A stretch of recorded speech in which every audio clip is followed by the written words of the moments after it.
वाल्मीकि रामायण एवं Valmiki Ramayan critical edition के अनुसार अगर निष्कर्ष निकाले तो सीता जी की उम्र 18 वर्ष और राम जी की उम्र 25 वर्ष थी। वाल्मीकि रामायण में कहीं भी एक्सप्लिसिटली यह नहीं बताया है कि श्री राम और माता सीता की विवाह के समय उम्र क्या थी।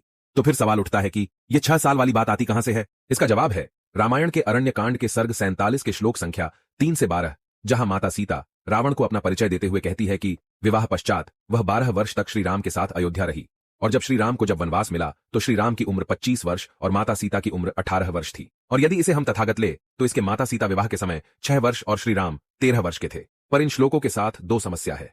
हमें यह नहीं पता चलता कि आयु की गणना किस आधार, जन्म या फिर उपनयन संस्कार के बाद से, जिसे हिंदुओं का दूसरा जन्म माना जाता है, पर की गई है, क्योंकि रामायण के दूसरे श्लोकों में आयु की गणना उपनयन संस्कार के आधार पर भी की गई है। जैसे अयोध्या कांड सर्ग 20 श्लोक 45 में कौशल्या जी राम जी से कहती हैं, रघुनंदन, तुम्हारे उपनयन रूप द्वितीय जन्म लिए 17 वर्ष बीत गए, अर्थात तुम अब 28 वर्ष के हो गए।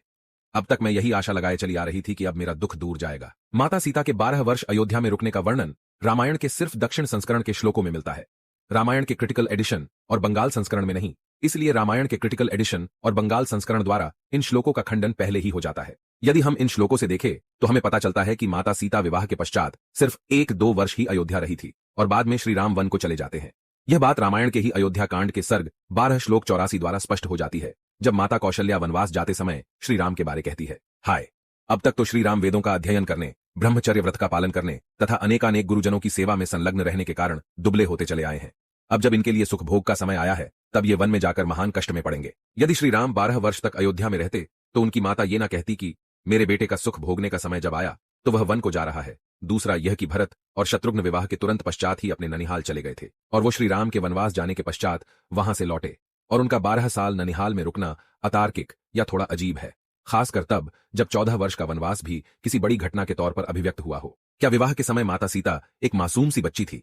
श्री वाल्मीकि रामायण में बालकांड सर्ग 66 श्लोक 13 से 15 में महाराज दशरथ माता सीता का परिचय देते हुए कहते हैं कि भूमि से प्रकट हुई मेरी वह कन्या जब बढ़कर सयानी हुई, तब उन्होंने उनका विवाह करने का निश्चय किया। और इस बात को स्वयं माता सीता अयोध्या कांड में स्पष्ट कर देती है, जब माता अनुसूया से अपना परिचय देते हुए कहती है कि मुझे विवाह करने योग्य उम्र में पहुंची देख मेरे पिता को मेरे विवाह की चिंता सताने लगी। उसके बाद जब श्री राम शिव धनुष को भंग कर देते हैं और उनका विवाह माता सीता के साथ तय हो जाता है, तब बालकांड के 71वें सर्ग के श्लोक 21 व 22 में तब महाराज दशरथ माता सीता की तुलना एक देवकन्या से करते हैं, न कि एक छोटी बच्ची से।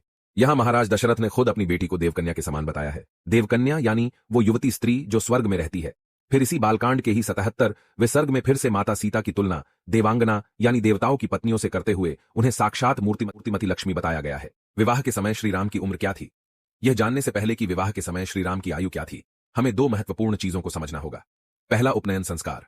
उपनयन संस्कार हिंदुओं के जन्म से लेकर मृत्यु तक होने वाले कुल 16 संस्कार में से एक है, जिसमें बालक यज्ञोपवीत धारण करता है और इसके बाद ही उसे शिक्षा और वेदों को पढ़ने का अधिकार मिलता है।